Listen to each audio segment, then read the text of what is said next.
তো আপনারা এই মা ও মেয়ের ভিডিও এর আগে দেখছিলেন, আমি কিন্তু 2টা না 3টা ভিডিও করছিলাম। তো ওনারা কিন্তু সবসময় এর মধ্যে বসা থাকে, সবজি বিক্রি করে। তো ওনাদের সাথে আগামীকালকে একটা অবাঞ্ছিত একটা ঘটনা ঘটে গেছে। তো আজকে এই বিষয়টা আপনাদের কাছে শেয়ার করবো আমরা। আচ্ছা চাচি, কিভাবে মূলত ঘটনা কি দাও? আরে বৃষ্টি আইছে, আমি প্লাস্টিকে মালতে বসছি 1 বস্তা, এটা সবজি ভরছি 1 বস্তা।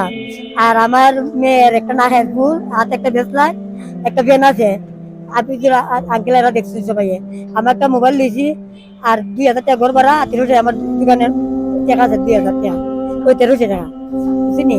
আর আমি একটা জালপানি উঠছি, এরা দেখছি ডাল আধা জুতা আছে, জালপানি উঠছি আধা জুতা আছে, ওটা ছিল লবণ আছে দেবো, আর পিলিপিল আছে আধা বেশ বলে আনছিলাম।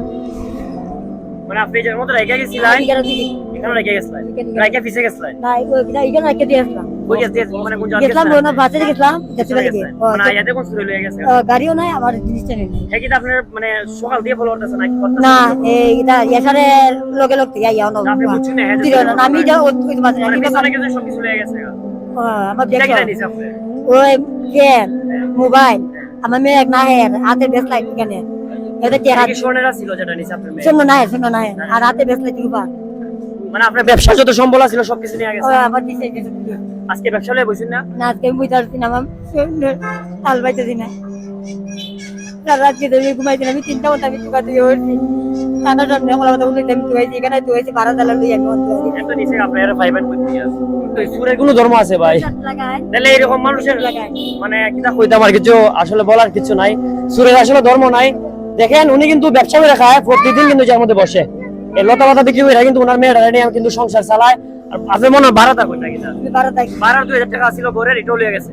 1300 দোকানে 1300 টাকা লয়ে গেছে, আর একটা বাটন ফোন আছিল লয়ে গেছিল। মোবাইল ইসলামী দিয়ে দিয়ে আমরা সমাজটা খুবই জঘন্য অবস্থা হয়ে গেছে যে এই ধরনের একজন মহিলার কাছ থেকে কিভাবে চুরি করে নিয়ে যায় সবকিছু। ওনার আর কোনো সম্বল নাই, ওনার শেষ সম্বলটাই সবকিছু নিয়ে গেছে। তো আপনারা যদি একটু আবার সহযোগিতা করেন তাহলে হয়তো বা উনি আবার পুনরায় এই জায়গাটা বসে ব্যবসা করতে পারবো শান্তি মতে। এখন আমার কাছে তেমন একটা নাই, বুঝছেন না? আমি 1000 টাকা আপনার দেওয়া যায়, কালকে থেকে আপনি বই নেয়, এটা আমার পক্ষ থেকে দিতেছি। এটা আমার পক্ষ থেকে দিতেছি, আর ইনশাআল্লাহ আমি আপনার আরো ব্যবসার সিস্টেম করে দিয়ে দিব। আপনি খাইবেন না? চুরির সমস্যা নাই, চুরি যেগুলা চুরি হয় এগুলা ফাইদেন নাই ফিরত। আর চুরের কোনো ধর্ম নাই, তাহলে আপনার মতো মানুষের এগুলা চুরি করে নিব। আপনারা অনেকে জানেন না, এখন পর্যন্ত কিন্তু এই হবিগঞ্জ শহরে যারা চলাচল করে অনেক মানুষ কিন্তু ওনার মুখই দেখছে না, মানে ওনার চেহারা কেউ দেখতে পারছে না। সবার কাছে কিন্তু আমি জিজ্ঞাসা করছি, এখন মধ্যে ওনার মানে চেহারা কেউ দেখতে পারছে না।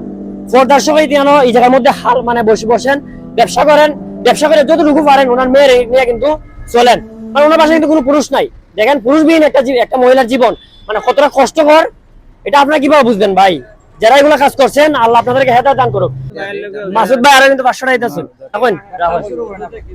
রাখুন। আপনার ব্যবসা আমি আবার ধরাই দেবো, ঠিক আছে? আপনি আবার ব্যবসা করবেন, আবার বইবারে যাওয়ার মধ্যে, ঠিক আছে?